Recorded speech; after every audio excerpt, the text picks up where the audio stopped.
Hi, everyone. I'm Christina Dooley from Estrella Consulting, and I'm very excited today because we have Emma from the University of Bradford.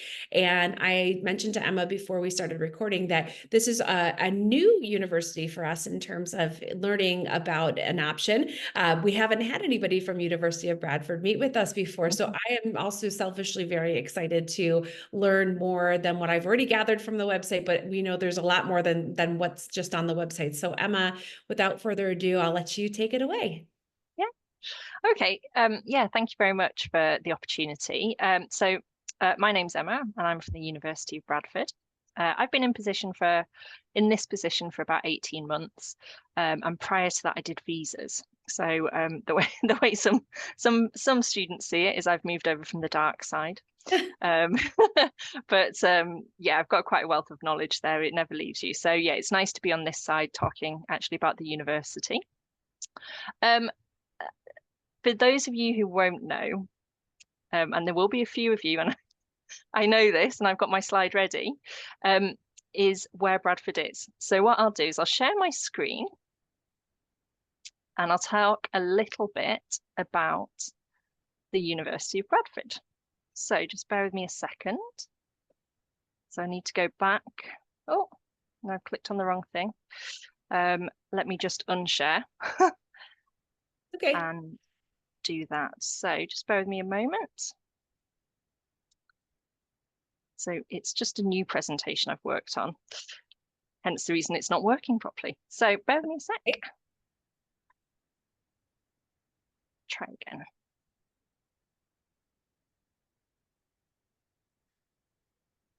There we go.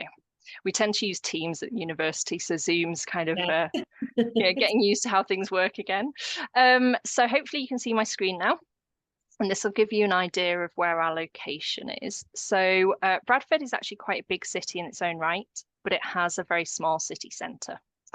But we are very close to Leeds and Manchester. So we're about 20 minutes on the train, 20 minutes in the car to Leeds, and we're about 50 minutes on the train to Manchester. Both direct routes, you can get there very easy. You might have heard of Leeds and Manchester. Most students have. They know the football teams. We're not as glamorous as Leeds or Manchester. I'll put that out. Yeah, we don't have that footballers' money, and the massive developments in Leeds and Manchester over the last 5 years is, the change is incredible in those cities. But Bradford very much remains the same. We are the city of culture in 2025, which is very exciting. So we're going to have over 1,000 arts and events going on in the city. So I'm not telling you about the university yet, just about the area. So there's quite a lot going on there. So that starts in December, which is quite exciting. And obviously there is always a legacy there as well when you have a big city of culture, that things will happen afterwards and continue the growth of the city. So if I just go on to my next slide. I'll go back to the city of Bradford. So this is a little bit about the city. We are a welcoming and inclusive city. We have 120, nationalities within the city, which means that we are really, really diverse in our region. We've got loads of lovely restaurants. We've got loads of lovely things going on, and that really reflects our multicultural population. I know that US students like their sports. Bradford has a really good sporting history. Bradford City, which I know we're not Premiership, but as a soccer team go, we've been going for 120 years. We also have Rugby League, which you might not be used to, you might not know, but we have the Bradford Bulls team. They've had their ups and downs as well, but we're currently on the up there. So there's quite a lot going on that way. We also have 3 amazing venues for socially. We have St George's Hall. There's a lot of comedy, live music there. There's the Alhambra Theatre, which has actually all your West End musicals. They usually come to Bradford first because we're set up for it. So we were the first country to have the Lion King. City to have the Lion King. We've got Wicked coming up. We've just had Aladdin. So we've got all that if you like theatre's your thing. And we've got the new Bradford Live venue, which is opening hopefully in December for the City of Culture. And that's a new 3,000-seater music venue. So it's actually, for a small city centre, there's actually quite a lot going on there. So that's Bradford as a whole, just, it's a very quick thing. The university itself is actually a city centre campus. So we are actually 10 minutes from the city centre. So what I like to say is 10 minutes down the hill and 20 minutes back up there. But yeah, we're very much a small city centre campus. We have roughly about 10,000 students, which is a mix of home and international. We have roughly about 3,000 international students. And that's from a range of countries. So, we have US, Canada, but actually our biggest regions tend to be some of the African countries. We have quite a lot of students from Pakistan and India, and that reflects the city's diverse nature as well, which you'd see if you were to come. Now, well, let's talk about the courses, because that's the most important thing. I don't know whether you have any questions so far. No, that's great so far. You did a good job of explaining. I can in addition to the visual that you provided, that I feel like I have a good sense of the kind. I'm trying to compare it to a US city, which I think a lot of people often do, but I can't really. You mentioned several things that are similar to many cities here. So Yeah. there's one that I would say it reminds me of that. But yeah, thank you. That was perfect. Yeah. Excellent. Okay, so I'll talk a little bit now about what courses we offer. I'll share my screen again, although this is quite text heavy. So just bear with me here. So we have 4 faculties at the university. So we have, I would say the standard faculty. So we have engineering and digital technologies, health sciences, management law and social sciences, and then we have life sciences. And we offer a range of undergraduate and postgraduate courses. Some of our most popular engineering courses include civil and structural engineering. We're seeing a lot more interest in architectural engineering at the moment.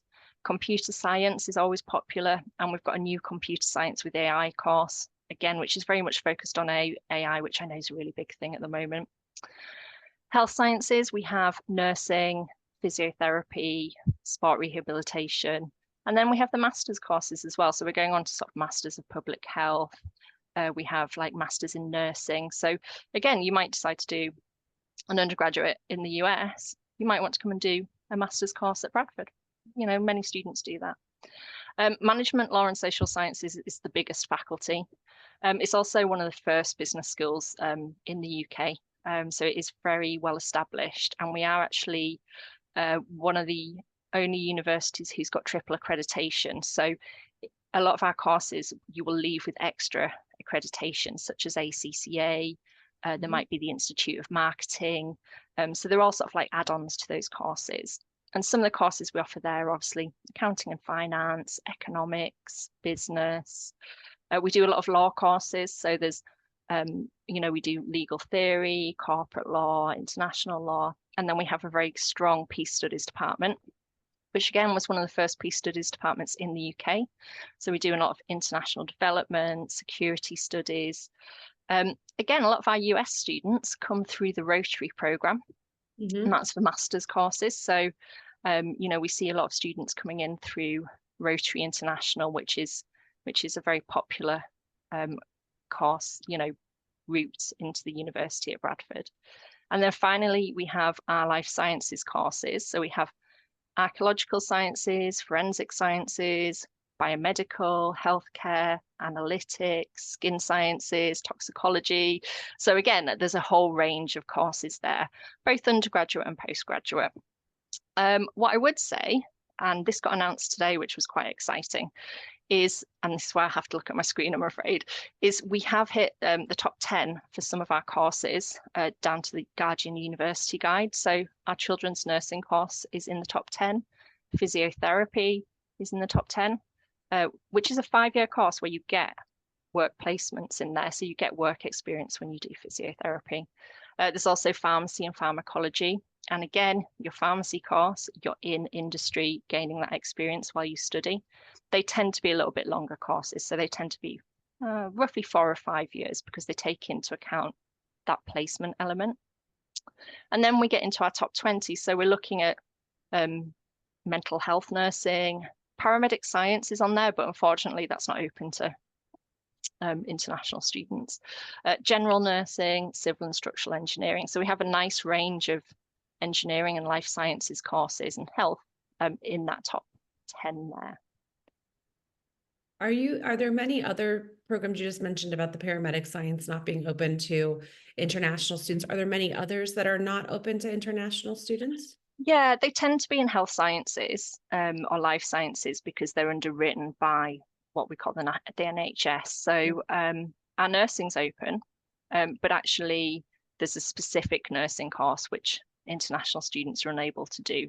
Midwifery isn't open for international students, and radiography as well. So they're quite specific, but I think that's because their work placement element is basically paid for the NHS. Yeah.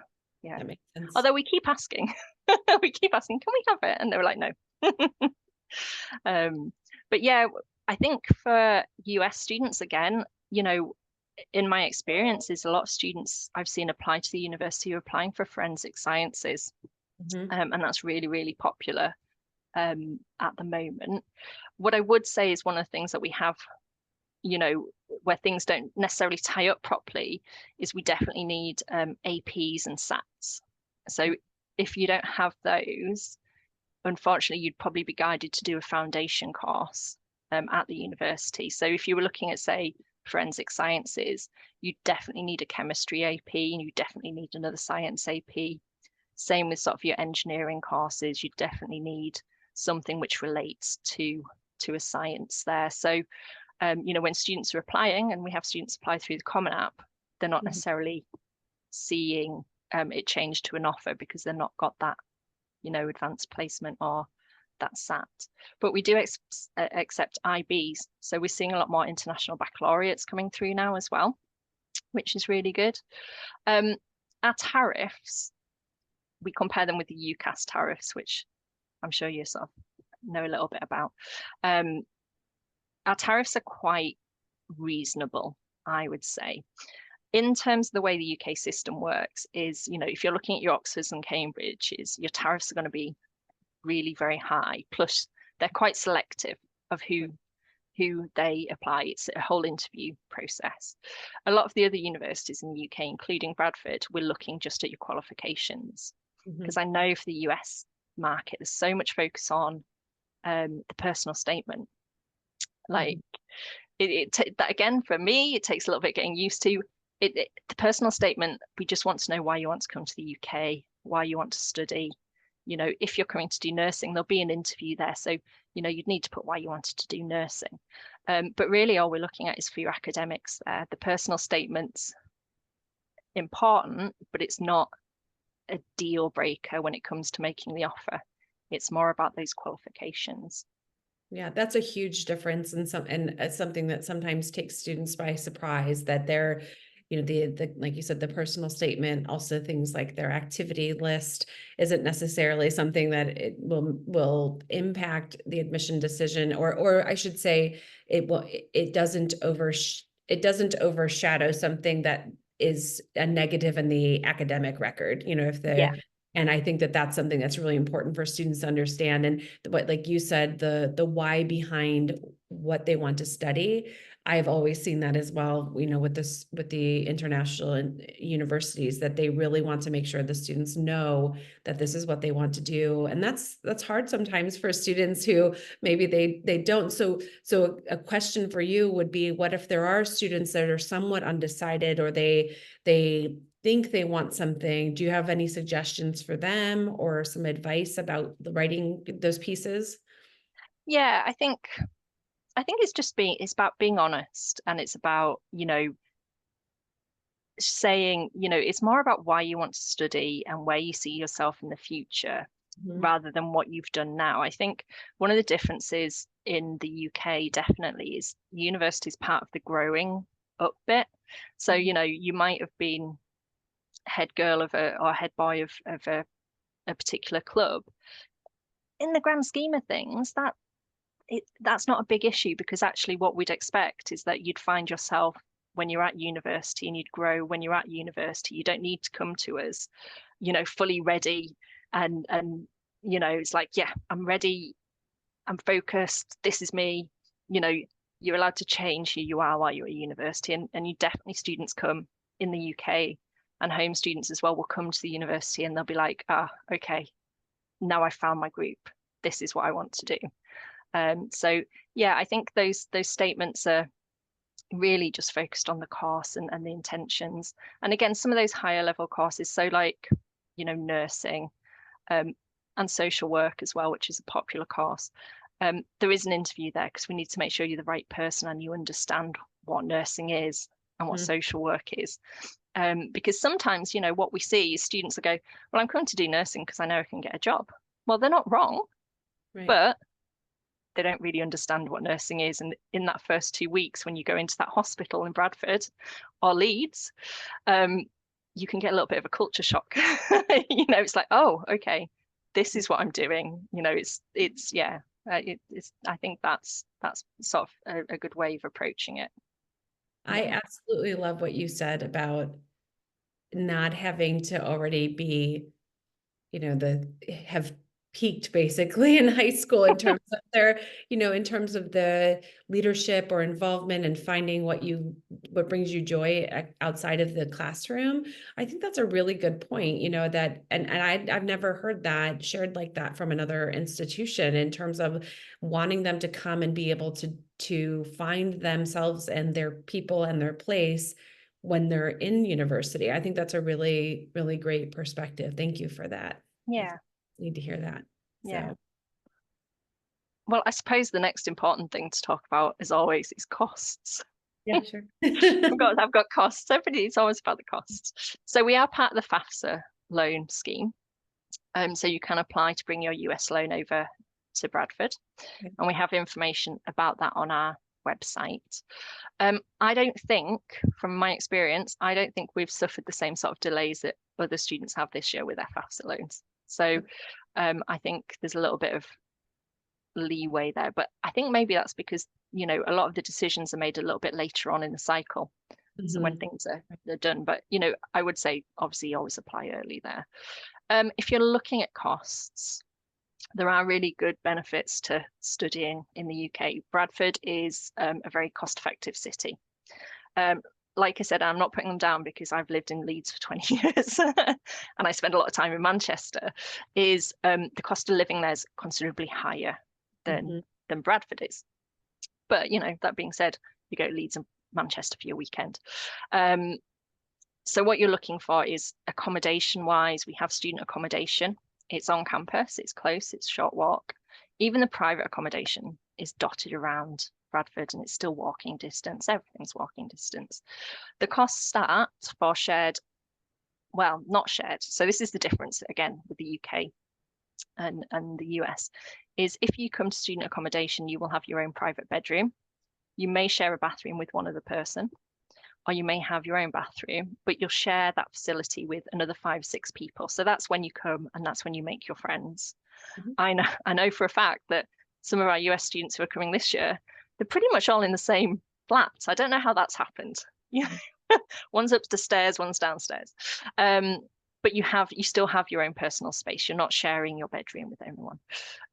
That cost starts, and I didn't work out the US dollar cost for this, so I do apologize, from about £75 per week per person. Now that includes bills, so it includes your Wi-Fi, it includes security, gas, electricity, council tax, sort of, which you're exempt from. And they run up to about £112 per week per person, depending on what you're looking at. So you might be looking at, you might think, actually, I'm going to spend and get a premium room with an ensuite. You'll be looking at that higher £112 per week. So that's the accommodation. Tuition fees vary, and tuition fees vary based on whether students are doing a classroom-based course or they're doing a lab-based course. So your life sciences, engineering, some of your health courses, because they've got the placement element, tend to be higher from UG students. And then you have postgraduate, again, which are based on classroom and lab-based.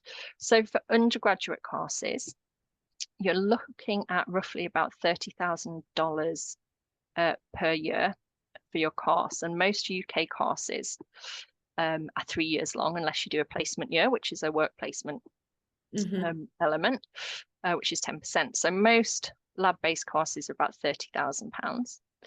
Most undergraduate courses are roughly $25,000. So I've done the equivalents there. So that's what you're looking at. But we do offer US students a discount of £2,000. So what we do is we look at where students are from, and we apply discounts based on that. So most US students would get a £2,000. We do have discounts on some of our courses. These tend to be the more specialist courses, and maybe they're newer courses away from the more traditional courses. So for our forensic course, which is number 11 in the UK, which is the Good University Guide, I've got to remember where to reference it. We do have a discount on that course. It's about £7,500. So it's quite a big discount on there. But like I said, it's quite specialist. So you don't see students coming through the traditional routes into those. So yeah, that's sort of like how the tuition fees work. And that is per year. But you've also got extra costs there. So apart from your accommodation tuition, you also have your living costs. And again, Bradford's really cost effective that way because we have a very good multicultural city. There's a lot of foods and a lot of things that you can get really, really well priced. They're not expensive because actually that's what people eat on a daily basis. It's not there because it's special. It's there because that's what people live on. We have the UKVI. They specify roughly about $1,500 per month for living costs, but that includes the rent as well. And that's something students have to consider. And they have to consider the health surcharge. So this is where, as part of your visa application, this is where my visa knowledge comes in, you have to pay the health surcharge, which you pay once for the 3 years. That's roughly about $1,000 per year. So you pay that in one lump sum as part of the visa application. But again, as I understand it, that's actually a lot cheaper than the US healthcare that you'd be paying while you're in the US. So that gives you access to everything that I would have. So you get your doctor's appointments, if you needed to go to hospital for any reason, it happens. There's no charge there. We've had students, I say this, I'll be honest with you. We have students who've arrived, pretty much in their last month of pregnancy, and they've not had to pay for that child's birth. So I'm not saying not anybody does that, but again, it shows that, we really do have a very flexible, health service. You do have to pay for glasses and your teeth though. Okay. So they're just some additional costs that students might have. So in terms of the discounts and things like that, so that would be kind of the equivalent of like the scholarship process here in the United States for universities. And it varies, like you said, based on their programs and faculties or a lot of different factors. Does the student have to do anything to get those discounts, or is that automatically applied once they complete their common application and they've gone through the admission process? The factoring all happens. There's nothing additional that they have to submit. No, that is automatic. Those discounts are automatic. There are ones which are larger, but what you'd have to do there is the student would have to make a formal application because usually they're funded outside of the university or there's a limited amount of spaces. And we do accept sponsorship from outside the university as well. So if a company wanted to sponsor, or like I said, the Rotary, students can come through that way. It's not a problem. It is applied automatically. Yeah. Okay. For those larger ones where there is an additional something that they have to do, is that information available on the Bradford website, on your website? It is. Let me find that. Because I've had it up this morning. So let me see. And while you're And we've just revamped our website, and I've got to say it's really, really good. It was okay to start with, but it's even better now.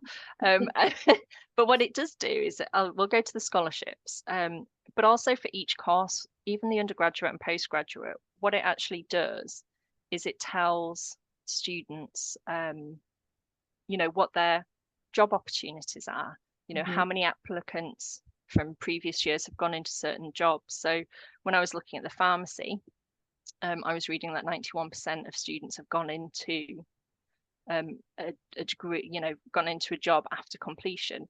And one of the things that you can do about studying in the UK as well is you can work for 2 years afterwards to gain work experience. And then you can either move into a work route or you can return home depending on what you do. So there's always the option to gain work experience in the field that you've already done, been experienced in.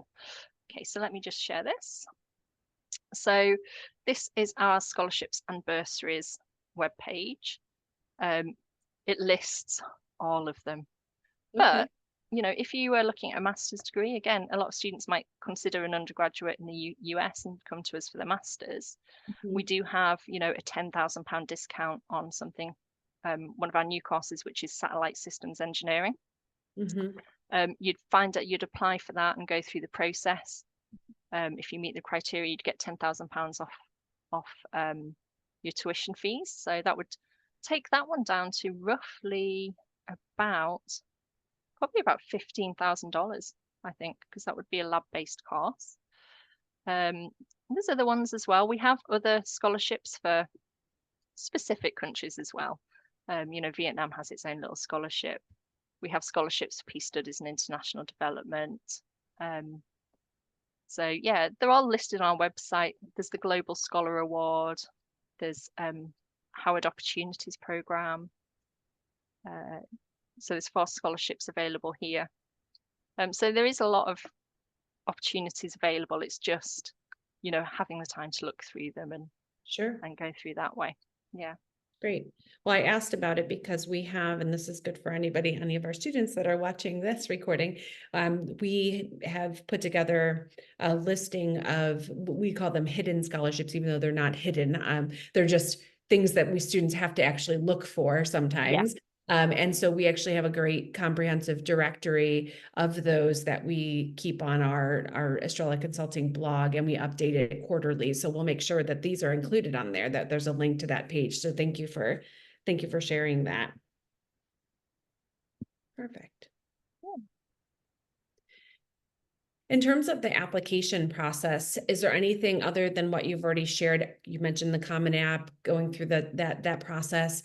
Is there anything else that you think is important for students to know as if they're thinking of applying that might be a little bit different than maybe if they're submitting an application to a US based institution? Anything specific or anything else? You gave some really great advice already. Yeah, I think the thing which students sometimes get confused about is just the terminology.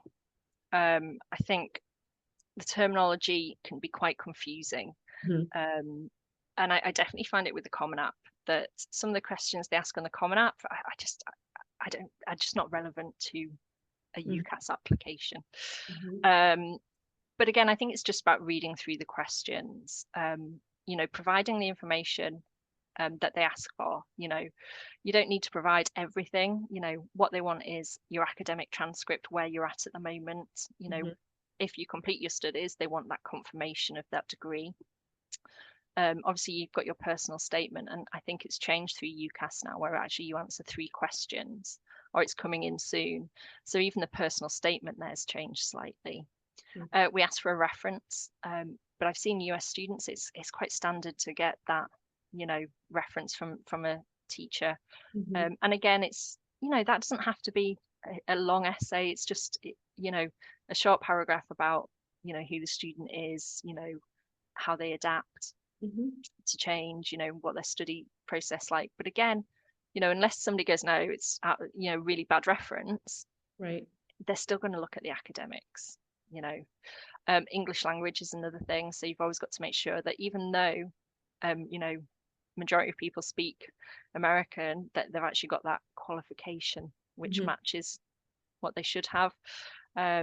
So yeah, and I think with applications, it's about just giving yourself plenty of time to make the application and not leaving everything to the last minute. If I'm honest, I'd prefer students to apply through UCAS than Common App. I deal with a lot of the Common App applications, but what we find is, that system and uploading documents can be quite clunky. And And actually what it doesn't do, if we don't have everything that we need, we can't make a decision on the application. So the UCAS, when you upload your documents, that gets uploaded for everybody. You don't have to upload it for each individual Right. university. Mhm. Yeah, but I definitely think, know your deadlines, and start thinking about where you want to go now, and give Mhm. yourself plenty of time in which to apply, because certain courses, especially things like physiotherapy, optometry, those very much like hands-on courses, they fill up very, very quickly. And if you miss the deadline, you can make direct entries to universities. It's not a problem. But if you've missed the deadline and the course is full, they won't look at your application. Whereas if you apply through UCAS, it'll get assessed Mhm. in line with the deadlines they've all set. And those deadlines are different than the US deadlines. And so I think, and so what is your deadline? What deadline do you have for So, students? so for direct entries, we don't have a deadline because you're applying direct to the university. Mhm. Obviously, if the course is closed, it'll reflect on the Right, website. right. The UCAS deadline tends to be mid-January, I think. Again, they were looking at changing that at some point. Yeah. I don't think they've done it yet, but it's something which is coming. But yeah, the deadline tends to be mid-January. For the Common App, we accept applications throughout, but unless you upload your documents, it doesn't make it Right. onto the system. Yeah, So earlier the better is yeah, the story there. yeah. So if And you some, can, and students can sit there conditional for like 9 months. That's fine. You know, yeah. it's when they apply and it's like, I'll wait for my qualification to apply, and then they can't get the course they wanted. Mhm. So if a student is interested in getting more information about the University of Bradford, what's the best course of attack for them? What should they do? Should they reach out through the website? Do you have a specific way for them to do that? What do you suggest? Yeah, so so you can reach out to me and I will help with that process and give you the information. Um, we have a generic email as well, which you can email for information. And there's loads, yeah, you can access it through the website. You can actually access it through a lot of our social media. So if you have any, if you want information, get in touch. Let me just share my screen again. And I can share this presentation actually at the end. I think you can see that. So what we've got there is we've got our contacts for the team. Got some useful links there with students ask about. And actually, I haven't mentioned careers, which I will do very briefly. But yeah, our contact details there. I'm Emma Sibson, and this is our team. So that's Sheila, who's our leader. And we've got SA, who looks after Nigeria, because obviously we're Sub-Saharan Africas and the Americas. And we've got Fanis, who looks after Kenya and East Africa as well. So there's 4 of us in total. But if you email myself for the SSAM, then we'll get back to you. It wouldn't be a problem. Okay, perfect. And I can include, if you share that with me, Emma, I can put a link to the presentation. I can share the presentation as well with anything that you'd like in the description of the recording when we share it with people. Yeah, that would be great. And I'm sorry about the cat. I had the door shut, but he head butted his way. Oh, God, no problem at all. We're animal friendly, so no problem at all. Is there anything else that we didn't talk about that you think is important for students to know? Anything else about Bradford? Yeah, I think I'll very quickly mention careers, Mhm. because one of the first things that students ask is, will I get a job? It's not what job, it's will I get a job? There's lots of opportunities to work in the UK. If you're on a student visa, you're limited to 20 hours while you're studying. But there's lots of opportunities volunteering. I was talking to a student the other day who actually started volunteering for the Red Cross. And from there, she's actually managed to get a full-time job.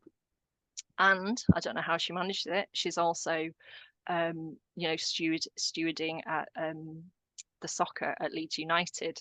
So there's lots of opportunities for careers. You've just got to apply yourself.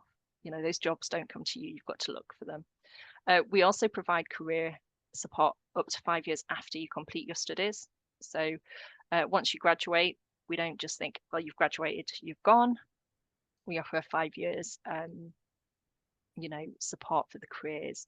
And we also have a lot of our undergraduate courses also have placement years, which I haven't really talked about.